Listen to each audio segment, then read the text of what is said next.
অমুকের বউ ছেড়ে দিছে তার জন্য রাস্তা বন্ধ। আন্দোলন করলে কি মানুষ সাধারণ মানুষকে মাইরা 5 আগস্টে আগে কোথায় ছিল সব আপনাদের দাবি দাওয়া? এটা কি লাখ লাখ? এটা তো লাখ লাখ না। আমি হসপিটালে যাচ্ছি, আমি হার্টের পেশেন্ট। এখানে রাস্তা ব্যারিকেড দিয়ে দিছে, কোনো গাড়ি বের হইতে পারতেছে না, কোনো গাড়ি চলতে পারতেছে না, এবং তারা নাকি এটা অবরুদ্ধ করে রাখবে। হ্যাঁ, তাই বললাম যে ভাই, সাধারণ মানুষের কি দোষ? হ্যাঁ, আমরা সাধারণ মানুষ, আমরা তো হয়তো আপনাদের পক্ষেরই, কারণ আপনারা একটা জিনিস পাচ্ছেন না, সেটার জন্য আপনারা আন্দোলন করতেছেন। সেটার জন্য তো আমরাও চাই যে আপনারা জিনিসটা পেয়ে যান, তাই না? এটার জন্য আমাদেরকে কেন কষ্ট দিবেন? হ্যাঁ, তারা আমাদের এই কথা আমাদের সাথে বলে কোনো কথাই বলবে না, আমার সাথে কোনো কথাই বলতে চায় না তারা। এইটা এই দেশে এই প্রথম আমার মনে হয়, আমি দেখছি আমার জানা মতে।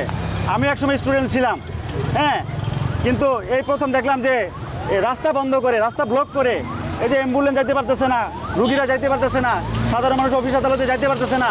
কেন? তাদেরকে সমাবেশ করার জায়গা নাই। হ্যাঁ, বড় বড় সমাবেশ হইতেছে সোহরাওয়ার্দী উদ্যানে, প্রেস ক্লাবে, হ্যাঁ, সাংবাদিক সম্মেলন হইতেছে, আন্দোলন করতে। হ্যাঁ, আন্দোলন করে কি মানুষ সাধারণ মানুষকে মাইরা, সাধারণ মানুষকে মাইরা কি সাধারণ মানুষকে যদি মেরে আন্দোলন করে সেই আন্দোলন করতেছে 17 বছর তো কোনো আন্দোলন করতে পারে। কথা শুনেন, সাধারণ মানুষকে যদি মাইরা আন্দোলন করে সেই আন্দোলনে কি তারা কোনো ভালো ফল পাবে? আপনি আমাকে বলেন, তারা কি কোনো ভালো ফল পাবে? কোশ্চিনকালেও পাবে না, কোশ্চিনকালে তারা ভালো ফল পাবে না। হ্যাঁ, আমাদের যে বদদোয়া, আমাদের এই বদদোয়ার কারণে তারা ক্যাম্পাস আজীবনে পাবে না, একটা কথা বলে দিলাম। কারণ তারা যে কাজটা করছে, হ্যাঁ, সাধারণ মানুষগুলো, নারী পুরুষ রুগী সমস্ত মানুষগুলোকে তারা ভোগান্তিতে ফেলছে। কেন? রাস্তাটা ছেড়ে দেন, যার যার মতো চলে যায়। কেন মিছিল যায় নাই? এক সাইড দিয়ে দিচ্ছে, মানুষ যায় নাই, মিছিলও যায় নাই, গাড়ি যায় নাই, আমরা চলি নাই, আমরা চলছি, আমরা সব জায়গাতেই চলছি। ঢাকার এমন কোনো জায়গা নাই যে চলি নাই, এমন কোনো জায়গা নাই যে চলি নাই। হ্যাঁ, তো এরকম কখনো দেখিনি যে চারপাশে দিয়ে রাস্তা বন্ধ করে দিয়ে আবার অন্যকে শাহবাগে বন্ধ করে দিছে। কেন? তোরা ছেড়ে দিয়ে তোরা কর, সমস্যাটা কি? তোরা এক পাশে থাক। এরা কি লাখ লাখ?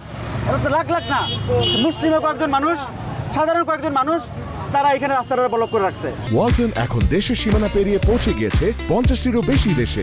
ওয়ালটন, ঘরে ঘরে, বিশ্বজুড়ে। রাস্তা বন্ধ 1 ঘন্টার মতো, তারা তাদেরকে বলতেছে যে আপনার এক্সট্রা সাইড ছেড়ে দেন, সাইডে দিয়ে রাস্তা আন্দোলন মাঝখানে বসেন, এক সাইডে বসেন, এক সাইড করে কোনো কথাই শুনতে চান না, আনপাবলিকের কোনো কথা শুনবে না। তাদের দাবি দেওয়া কী আছে না আছে আপনারা সরকার রাষ্ট্রের সাথে বুঝেন।